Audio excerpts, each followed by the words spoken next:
menyaksikan Al-Manar TV. Dan kali ini kita akan wawancara dengan Bapak Kiai Haji Muhammad Anwar Mu'rob. Beliau ini adalah salah satu pengasuh Pondok Pesantren Karangasem. Dia kali ini akan bercerita tentang peran Pondok Pesantren Karangasem di dalam mempertahankan kemerdekaan Indonesia dan juga peran-peran para pengasuhnya di dalam melakukan perlawanan terhadap gerakan-gerakan PKI di lingkungan Pondok Pesantren Karangasem. Oke, marilah kita wawancara kepada beliau. Pak Anwar, usianya sekarang sudah berapa tahun? Usia saya ya masih muda. Lahir saya tanggal 18 bulan 8 1934. Jadi kalau kita lihat berarti saya sudah umur 87 tahun. Mudah-mudahan Allah memberikan saya sehat walafiat. Dan kalau saya masih diberi umur panjang, mudah-mudahan saya seperti doa saya setiap malam, Allahumma yassir umurana wa wasi' arzaqana wa ahsin a'malana wa tawwil umurana warzuqna salamatan wa afiatan fid dini wad dunya wal akhirah. Semoga saya diberikan Allah kemudahan dalam segala masalah yang kita hadapi, dan semoga rezeki saya semakin tua, semakin banyak, dan amal saya semakin lama, semakin tua, semakin baik, dan saya diberikan Allah sehat walafiat, selamat dunia dan akhirat. Ya, itulah. Pak Anwar ini setelah Yaiman wafat di Pondok Karangasem ini sebagai apa? Oh, wah, ini agak panjang. Ya, tapi sebagai pengasuh juga di Pondok Karangasem. Begini, agak panjang begini. Ya, enggak apa-apa, tapi saya bukan saya ini menunjukkan kesombongan, enggak. Ini sejarah. Begini. Ceritanya Pak Yai Abdurrahman masih segar bugar. Kurang lebih dengan meninggalnya masih 5 tahun atau 4 tahun. Pak Yai Abdurrahman itu punya istiqomah. Setiap malam Jumat pasti Pak Yai Abdurrahman itu mengaji tafsir. Kalau puasa sebulan penuh, pagi Pak Yai Abdurrahman mengajar tafsir. Pada waktu itu saya tidak tahu apa maksudnya. Saya dipanggil. Sudah, Anwar yang mengganti saya. Setiap bulan puasa pagi kamu harus mengajar tafsir. Saya sebagai murid ini merupakan suatu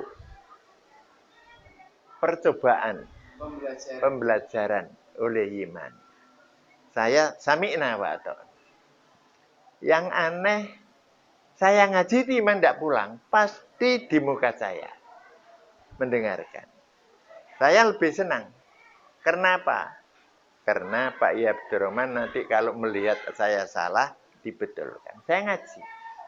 Itu sejak itu sudah diserahkan pada saya. Padahal Iman meninggal kurang lebih masih 5 tahun atau 4 tahun.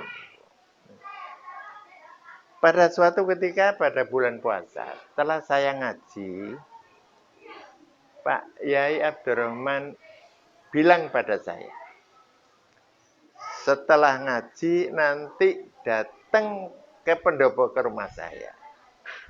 Setelah ngaji saya datang. Daranwar,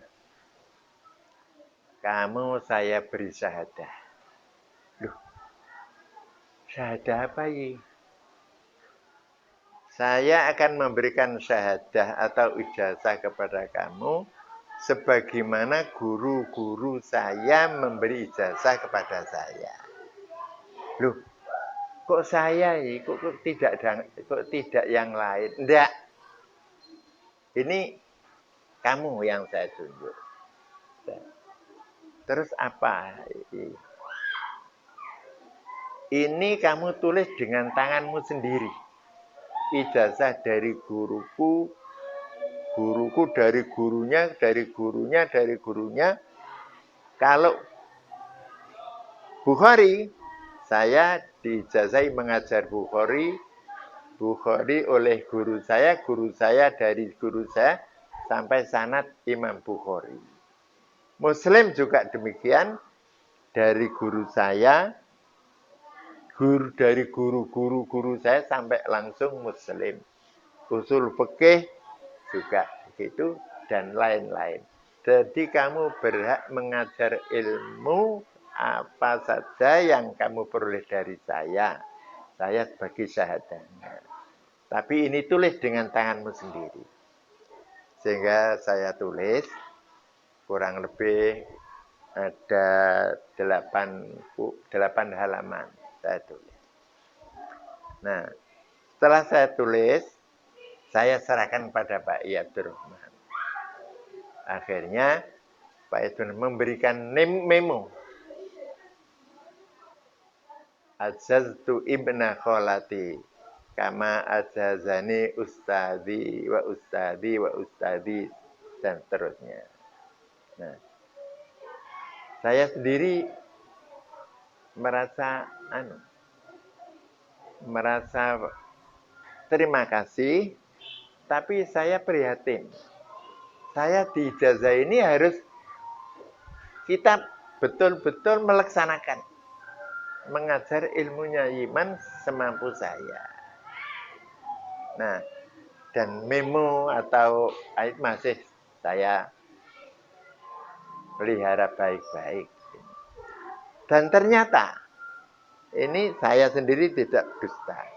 Setelah saya diijazahi oleh iman itu, saya merasa ada kemudahan untuk memahami Quran atau kitab-kitab. Saya merasa ada kemudahan. Ini yang saya syukuri. Pondok Karangasem itu kan lahir tahun 1948. Betul. Di bulan Oktober. Betul. Nah, itu berarti setelah Indonesia merdeka. Nah, dan Indonesia ketika merdeka itu mengalami banyak peristiwa, termasuk ada agresi kedua oleh Belanda yang mendompleng sekutu, yang dimana Belanda ingin menguasai Indonesia kembali. Nah, peran-peran pondok dalam mempertahankan kemerdekaan dengan adanya agresi itu bagaimana? Termasuk nanti peran pengasuhnya. Terima kasih atas pertanyaan saudara Zainal. Alhamdulillah kami masih diberi Allah sehat walafiat dalam umur 87.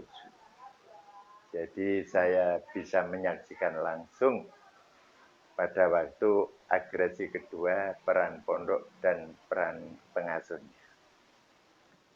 Memang pada waktu agresi kedua, daerah-daerah yang sudah dikuasai oleh Belanda adalah sangat luas, termasuk Surabaya, Gresik, Cermi, dan lain-lain.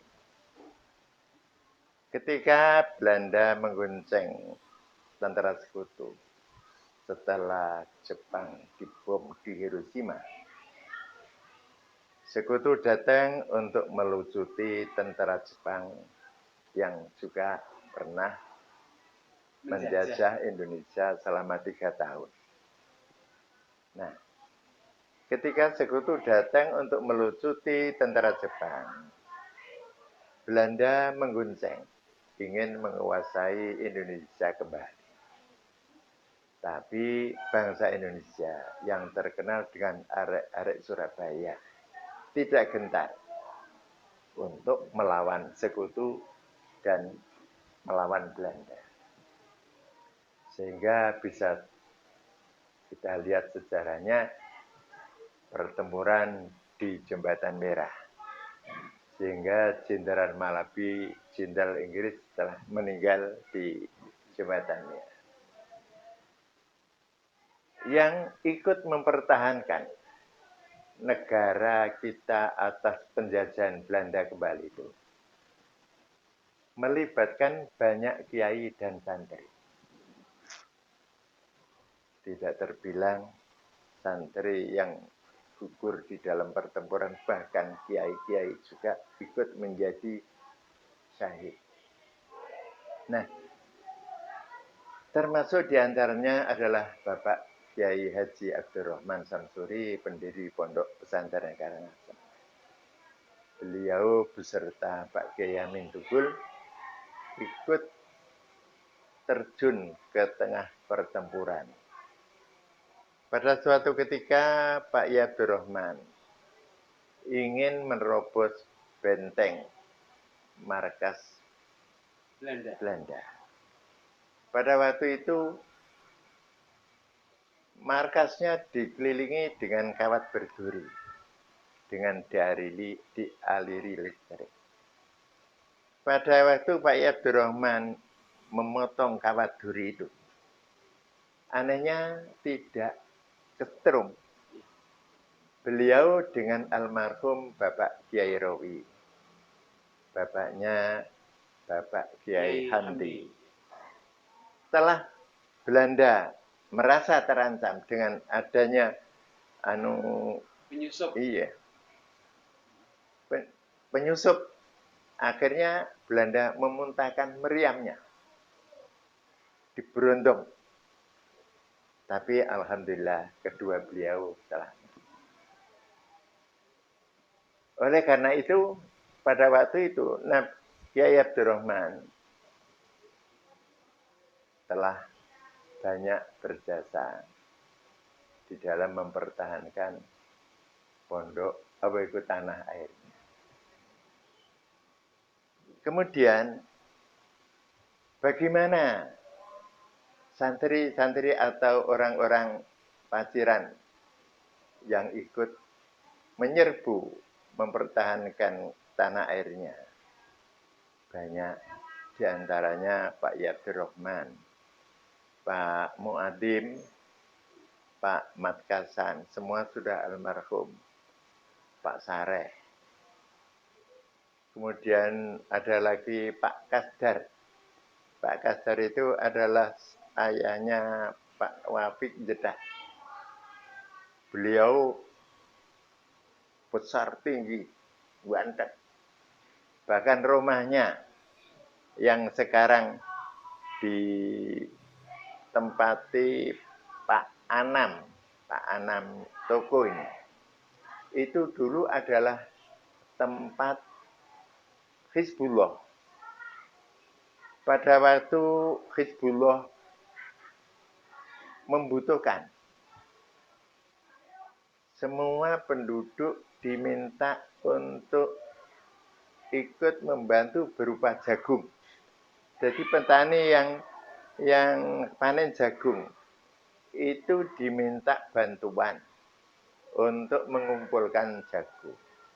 Ada yang 2 ombyok, ada yang 10 ombyok. Tujuannya apa? Untuk membantu laskar Hizbullah yang telah berjuang untuk membeli senjata. Jadi di situ siang malam tempatnya Pak Kasdar itu pemuda-pemuda penuh di situ untuk meminta bantuan dari masyarakat agar dibuat membeli senjata dan biaya untuk berjuang. Nah, pada waktu itu saya, meskipun saya tidak terjun Tapi saya bisa menyaksikan betapa hebatnya Hizbullah untuk berkorban untuk tanah airnya. Sehingga pada waktu itu tidak hanya orang laki-laki, orang-orang perempuan pun banyak yang ikut di dalam mengumpulkan bantuan-bantuan. Nah, mudah-mudahan jasa mereka diterima oleh Allah Subhanahu wa taala. Waktu nikuan komandannya sinten? Komandannya yang dimaksud komandan dari tentara Hizbullah. Okay. Sesungguhnya komandan dari Hizbullah itu saya sendiri kurang tahu. Sebab saya sendiri pada waktu tidak ikut.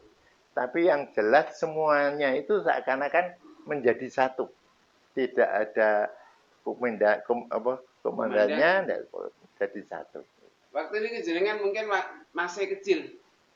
Saya sudah ikut karena di situ ada pengajian. Di situ rumah itu ada pengajian. Setelah pengajian pengumpulan, saya masih sudah ikut ngaji. Terus yang ngirim-ngirim laskar, termasuk Yaiman dikirim ke Cermi, Yaiman atau pemuda-pemuda itu dikirim ke daerah mana? Itu atas perintah sinten? Itu kalau saya tidak salah Kiai Amin. Oh, Kiai Amin. Jadi Kiai Amin yang mengkoordinir. Ya. Terus Kiai Amin itu kan dibunuh oleh Belanda. Nah, sebelum dibunuh, dia itu pernah melakukan perlawanan di mana saja? Saya pernah bertemu dengan namanya Pak Manan. Pak Manan itu adalah caretaker kepala desa Paciran. Nah, pada waktu itu Pak Manan itu adalah pensiunan tentara. Beliau adalah termasuk Hizbullah. Beliau berbilang kepada saya, Pak Anwar, saya mempunyai pengalaman yang unik. Apa, Pak? Pada waktu saya nyerbu di Surabaya, saya bersama Pak Yayamin. Pak Yayamin bilang, Manan, apa ini? Bendera kecil merah putih iki bawa. Pada waktu kamu tercepit, bendera ini tancapkan di sisimu. Ternyata betul katanya Pak Manan. Tapi itu saya tidak menyaksikan diri. Pada waktu itu saya terperangkap di pinggir kali Berantas. Itu Pak Manan. Pak Manan. Ya? Terus saya tancapkan. Yang diberondong bukan saya. Tapi bendera kecil ini yang diberondong dan henti-hentinya. Tapi bendera tetap berdiri tegak. Sehingga Belanda kehabisan peluru. Setelah kehabisan peluru, akhirnya ditangkapi dengan mudah. Tangkapi. Dibawa, dimuat truk, dibawa ke daerah Republik di Lamongan. Karena Lamongan itu pertahanannya Hizbullah luar biasa, tentara Indonesia itu. Nah, pada waktu di jalan, dikejar oleh pesawat. Pesawat Belanda. Ditembaki. Tapi ditembaki tidak kena, tapi kena Belandanya sendiri. Temannya ya? Temannya. Jadi yang mati Belandanya. Sayang bendera itu hilang. Lagi Pak Yayamin pernah dijebak oleh mata-mata Belanda. Pak Yayamin disilahkan untuk istirahat di suatu gedung karena di situ kiai-kiai semua istirahat di dalamnya. Pada waktu Pak Yai masuk, Pak Yamin masuk. Tiba-tiba di dalamnya sudah ada Belanda dengan senjata lengkap. Yamin ada. Dia memejamkan matanya dengan mengobat-ngabitkan pedangnya. Ya. Akhirnya Pak Yamin selamat. Banyak tentara yang di dalam yang mati. Jadi waktu itu Pak Kiai Amin masuk ruangan, begitu masuk langsung ditembak. Iya, tembak. Berontong. Berontong ya. Kemudian Pak Kiai Amin mengibaskan pedangnya, nggak tahu dengan cara apa ya. Kemudian ternyata yang nembak-nembak itu malah justru yang mati. Kena mati. Justru yang mati. Pak Amin selamat. Selamat.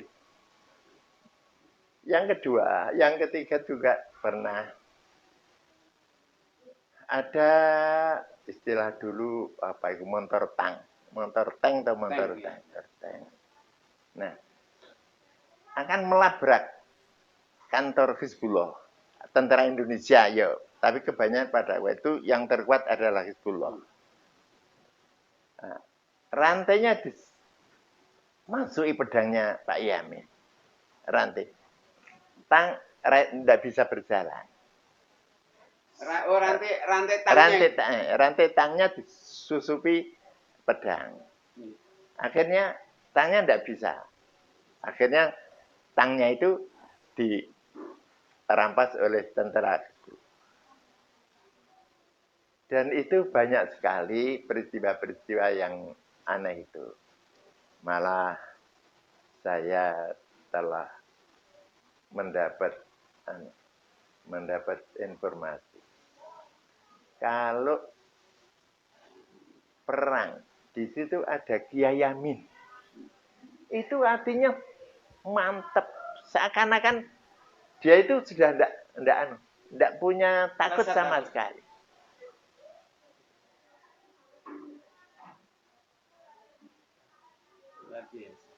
Termasuk waktu itu pengasuh Pondok Karangasem Yaiman itu sudah terlibat dengan Pak Yamin. Pernah dikirim kemana saja Yaiman oleh Pak Yamin? Saya sendiri tidak tahu, yang saya diberitahu Yaiman itu Gresik. Cermi. Itu misinya apa? Misinya ya untuk melawan Belanda itu. Belanda. Tidak dibekali seperti apa itu? Yang tadi dikasih bendera. Saya Yaiman tidak bilang. Cuma Yaiman hanya kawat berduri saya potong kok enggak kesetrum itu. Yaiman dhewe heran. Waktu itu Yaiman itu sudah menjadi menantunya Pak Yamin apa atau belum? Pak Yaiman itu bukan pengasuh, tapi sudah menjadi menantu. Atau belum? Belum jadi menantu. Belum. Berarti masih menimba ilmu. Terus itu ada Kiai Majidi. Sama. Kiai Majidi juga termasuk orang yang telah terlibat betul seperti Kiai Amin. Itu Kiai Majidi dengan Kiai Amin itu satu periode apa? Tidak satu periode. Satu periode. Jadi begini ya, saya lupa sedikit. Kalau suatu kompi atau kelompok dipimpin dengan Kiai Amin dan Kiai Majdi, itu seakan sudah uaman begitu. Kalau Pak Yamin kan tadi punya karomah, kita anggap karomah. Kalau yang Kiai Majidi pernah enggak ada peristiwa? Saya kok belum pernah mendengar itu. Atau mungkin Yaiman punya karomah apa? Ya, saya tidak diberitahu ya enggak. Termasuk itu tadi ketika memutus kawat berduri tapi tidak kena aliran listriknya, itu termasuk ya juga salah satu karomah mungkin. Terus ketika perjuangannya seperti itu, ya, itu ketika masa agresi, Yayamin, Yai Majidi, Yaiman serta para santrinya, para santrinya itu melawan agresi. Kemudian kalau di masa mempertahankan kemerdekaan adanya gerakan 30 September atau usaha-usaha orang PKI untuk merebut atau menguasai Indonesia ini. Itu perannya bagaimana di pondok ini? Begini, dengan adanya G30S itu tidak bisa lepas, yaitu situasi dan kondisi sebelumnya. Yaitu dengan adanya partai-partai. Yang partai yang terkuat itu ada 3. Waktu itu. 1 PNI. Kedua Masyumi. Ketiga PKI. Nah, pada waktu itu sangat tajam persaingannya. Karena Masyumi ingin negara berdasarkan Islam. PKI ingin berdasarkan komunis atau sosialis. Terus PNI ingin berdasarkan marhanisme. Ini pertentangan luar biasa. Bahkan di dalam sidang DPR sering vakum, tidak bisa berjalan, deadlock, karena masing-masing mempertahankan idenya. Persaingan yang demikian ini sampai tidak hanya di atas, tapi sampai ke bawah. Lebih-lebih PKI dan Masyumi. Apalagi PKI sudah mulai meneror di tempat-tempat yang lain, seperti di Malang dan lain-lain. Itu terornya berupa apa? Terornya seperti, saya lupa, ada HMI Malang dibunuh. Kemudian ancaman-ancaman. Nah, bahkan Yiman Dewi telah pernah menjadi anggota DPR Masyumi. Jadi orang PKI sudah tahu bahwa Yiman itu adalah orang Masyumi, termasuk musuh yang perlu diperhitungkan. Musuh partai dan juga musuh ideologi. Dan saya pada waktu itu menjadi anggota GPI, Gerakan Pemuda Islam itu. Dan saya sudah kemana-mana dalam kampanye Masyumi itu, saya masih ikut dan diajak oleh Yiman. Dan tokoh-tokoh Masyumi yang pada waktu itu yang sering ke daerah Paciran ternyata adalah Pak Misbah. Yai Misbah. Ya, Pak Kiai Misbah, Pak Yoso, Pak Abdul Majid Haryadi, Pak Aunur Rafiq, Pak Maksum Sa'dullah, Pak Turhan Badri, bahkan Pak Nasir juga pernah ke Blimbing. Pak Nasir ya. Jakarta ya. Pernah ke Blimbing. Sambutannya luar biasa. Nah,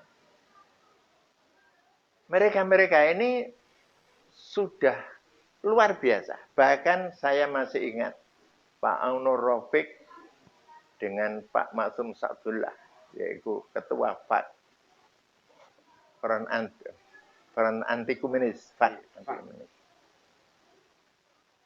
Pak Maksum di podium mengatakan, kalau PKI berani,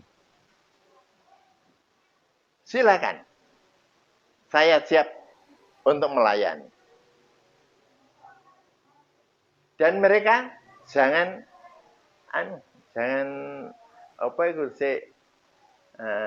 tidak secara terang-terangan. Ya, pada waktu itu luar biasa persaingan.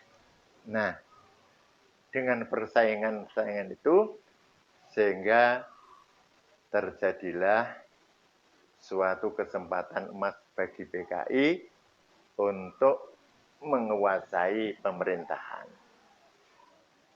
Kenapa? Karena diberikan kesempatan oleh Presiden Soekarno. Apalagi setelah PKI aman, Masyumi dibubarkan. Nah, PKI sudah mempunyai rencana matang. Bahkan PKI sudah menandai rumah-rumah yang orang keluarganya harus dihabisi. Itu sudah ditandai, yaitu tengkorak. Kemudian pidato-pidatonya pemimpin PKI sudah menunjukkan bahwa Indonesia sedang hamil tua, akan melahirkan bayi. Bayi PKI itu yang dimaksud. Malah di Wajiran ada pemuda PKI itu menggali tanah di Tiris. Di Tiris itu adalah ada sumber, dulunya sumber mengalir, terus sumber itu mengecil. PKI alasannya untuk mencari sumber itu. Jadi di sana rombongan PKI menggali. Tahu-taunya setelah PKI ditumpas, terbongkar. Itu rencananya untuk mengubur orang-orang Islam Paciran.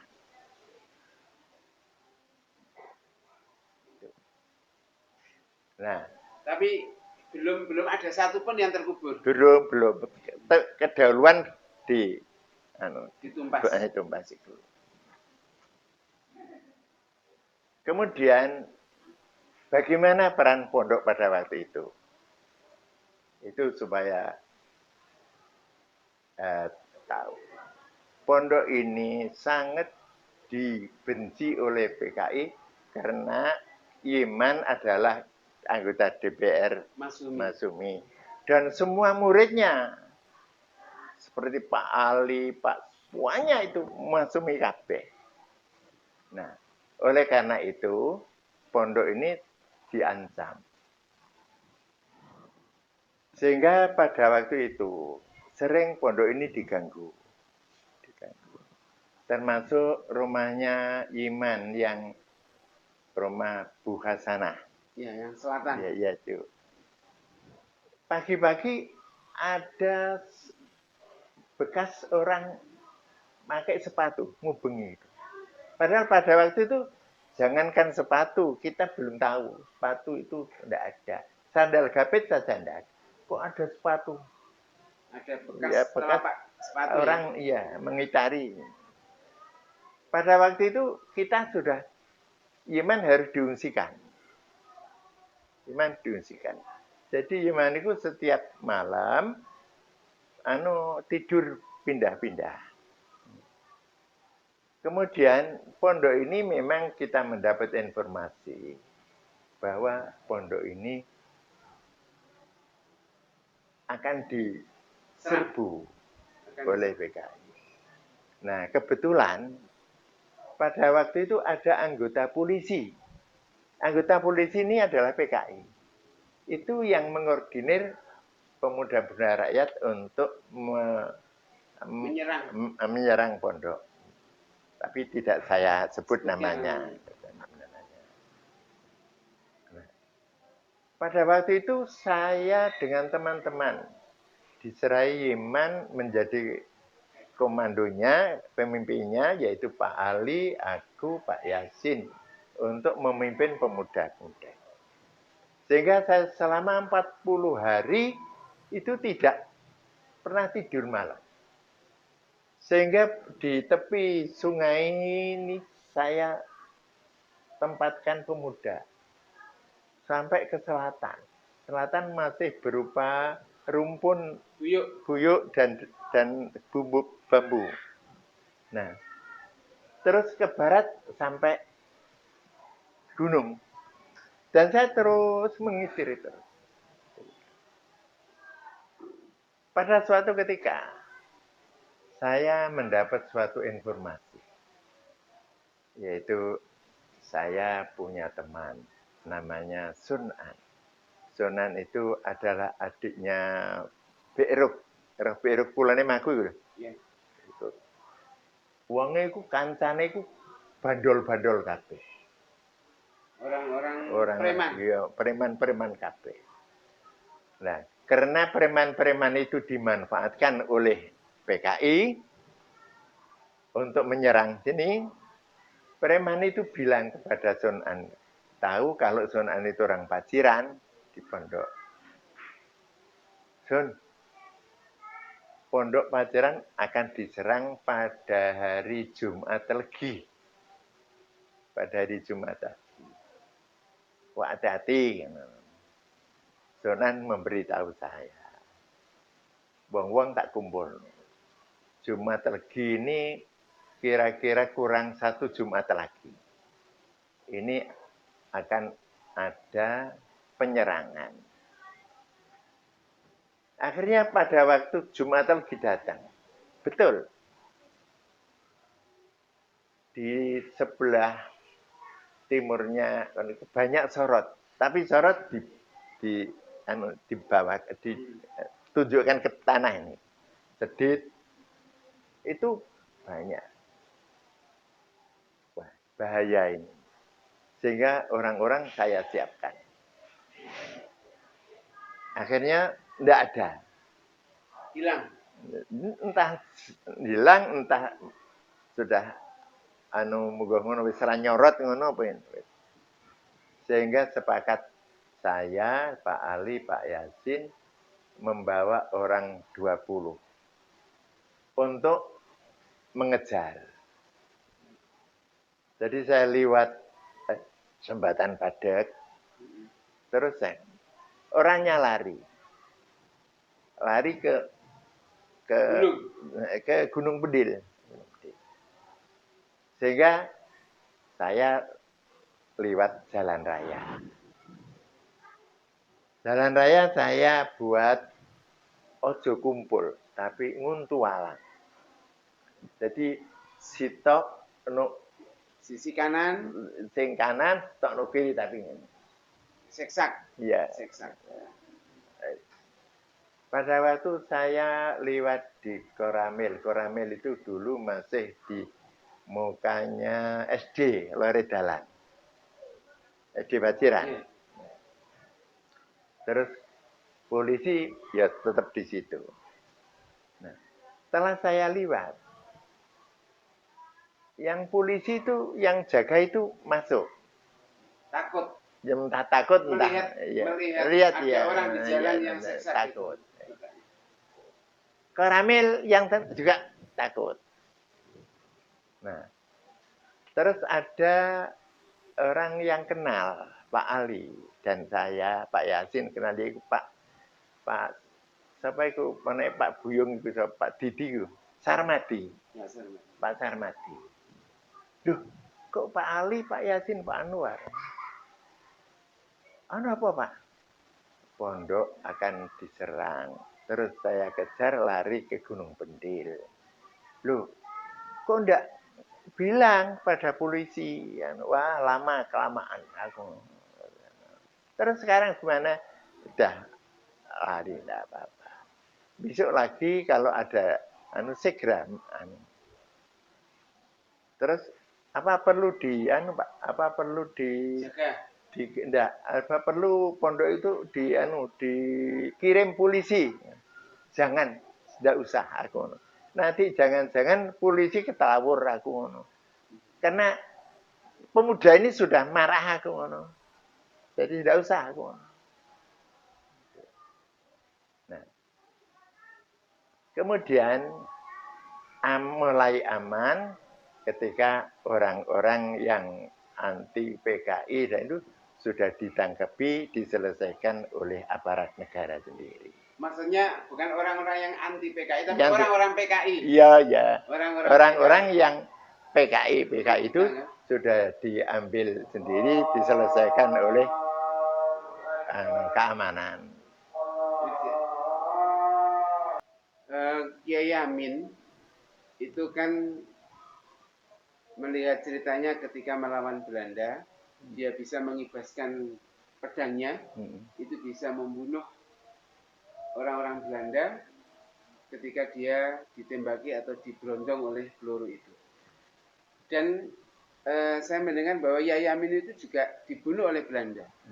Itu kok bisa Kiai Amin dibunuh oleh Belanda? Itu apakah ketika pertempuran atau mungkin di suatu tempat dijebak ulang atau bagaimana? Tidak. Terima kasih. Memang ajal itu kalau sudah datang tidak bisa ditolak. Tapi meskipun demikian, perlu saya sampaikan hal yang pernah mengalami atau dialami oleh Pak Yai Amin. Pada waktu Pak Yai Amin membangun sekolah, itu ada gubuk untuk tukang-tukang. Itu roboh. Nah, di antara ada yang menimpa Pak Yai Amin. Sehingga Pak Yai Amin pada waktu itu sudah tidak bisa bergerak. Bahkan berjalan saja tidak bisa. Sehingga Pak Yai Amin harus berbaring di tempat tidur. Pak Yai Amin menangis. Menangisi bukan menangisi dirinya, tapi menangisi begini. Saya perang sekian lama tidak mati syahid. Kok saya akan mati seperti kambing di kandang? Menangisi kenapa dia kok gak mati syahid? Itu Kiai Amin menangis. Kok saya mati seperti kambing? Nah, oleh karena itu, pada waktu Pak I. Abdurrahman mengerti rencana Kaji Samsul dengan kong kali kong dengan Belanda,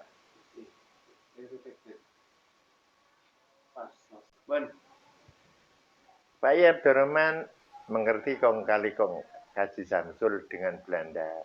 Kaji Samsul itu sinten? Kaji Samsul itu adalah orang yang menjadi kepala desa Paciran pada waktu itu. Kaji Samsul. Rumahnya di belakang Balai Desa. Balai Desa. Pak Yam Abdurrahman kirim surat kepada Pak Yamin. Kirim suratnya dengan kode Innal Mala'ah. Pak Yamin sudah ngerti kode itu. Innal Mala'ah itu penggalan dari ayat Innal Mala'a ya'tamiruna bika liyaktuluk fakhruj inni laka minan nasihin. Mereka itu telah mempunyai rencana kesepakatan untuk membunuh sampean. Maka segera sampean keluar. Ini betul-betul saya memberi nasihat kepada Pak Yamin. Penggalan ayat itu diterima oleh Pak Yamin bilang, loh kok aneh? Saya ingin mati syahid kok akan saya dimatikan syahid kok akan lari. Itu sudah nggak bisa bergerak. Sudah bisa bergerak, sudah bisa melakukan, tapi Pak Yamin sampai meninggalku jalannya pincang. Ya sebab ketiban bangunan itu. Wong saya akan mati syahid kok akan lari. Wong saya dulu ingin mati syahid, tidak mati syahid. Jadi Pak Yamin tidak mau berdiri, mau keluar dari kotanya. Iya. Betul, setelah itu rombongan Belanda dengan orang-orang yang berkhianat mengambil Pak Yamin. Kemudian tidak hanya Pak Yamin, saudaranya Pak Yamin yaitu Kiai Mutaji Sendang juga ikut diambil. Pada waktu Kiai Yamin diambil, kemudian menyusul Pak Kiai Mutaji. Pada waktu itu Pak Kiai Mutaji sedang garap sawah, tempat wineh. Jadi Pak Yemo tadi diambil itu masih liputan lumpur. Pada waktu itu terus dibawa ke Delegan. Kan ini Dagan dan Delegan itu. Dagan. Kemudian di situ dibaris dengan ada petinggi. Ada petinggi mana yang dua. Akhirnya diberondong. Mungkin pikiran kita, kok gak Kiai Amin ngetokno kelote ya ngono ya. Ya, memang memang itu ajalnya. Akhirnya ada orang yang kenal orang Dagan, lah kok Kiai Amin. Akhirnya Kiai Amin dikubur di situ dengan Kiai Mo tadi, jejeran. Nah, yang petinggi lain itu jejeran di sebelahnya. Pada suatu malam, Pak Yai Abdurrahman itu ingin membaca Al-Quran di makamnya Pak Yamin. Yang datang satu, kalau saya tidak lupa, Pak Yai Abdurrahman, Pak Mahbub, Pak Mahfud Belimbing, terus Pak Umar, terus Pak Ali, terus Pak Yadenan, Pak Yadenan bukan Pak Yadenan Nur, tapi Pak Adenan bapaknya Pak Kholik. Pak Kholik Dovir. Dari jauh Pak Yai Abdurrahman itu melihat ada sinar dari muka kuburan itu. Sinar ke atas. Padang seperti suklik itu. Setelah beliau dekat, sinar itu tidak kelihatan. Hilang. Akhirnya Pak Yai Abdurrahman dan teman-teman membaca Al-Quran di situ. Pada tengah-tengah membaca Al-Quran, ada bau harum. Bau harum luar biasa. Itu saya langsung diberitahu oleh Pak Yai Abdurrahman. Tidak dari orang lain. Jadi Pak Yai Abdurrahman tanya pada, kamu mencium bau ini? Iya, semua mencium air. Wes, tenang saja, terus baca Al-Quran. Itu Yamin terbunuh. Ya. Terus Pondok Karangasem, kembali ke Pondok Karangasem. Pondok Karangasem ketika pengasuh-pengasuhnya ini melakukan pengamanan terhadap Yaiman atau kepada pondok-pondoknya. Nah, pembelajaran di pondok ini berhenti total. Dan pondok menjadi markas. Markasnya. Oke. Demikian. Ya. Sampun? Sampun. Oke, demikian wawancara kita pada kali ini dengan Pak Yai Anwar. Beliau ini sudah berusia sekitar 87 tahun. Tepatnya beliau lahir pada tanggal 18 Agustus 1934. Ya, jadi ini masih sehat, alhamdulillah. Dan mudah-mudahan kita bisa ketemu lagi untuk menggali informasi yang bermanfaat. Terima kasih. Assalamualaikum warahmatullahi wabarakatuh. Waalaikumsalam.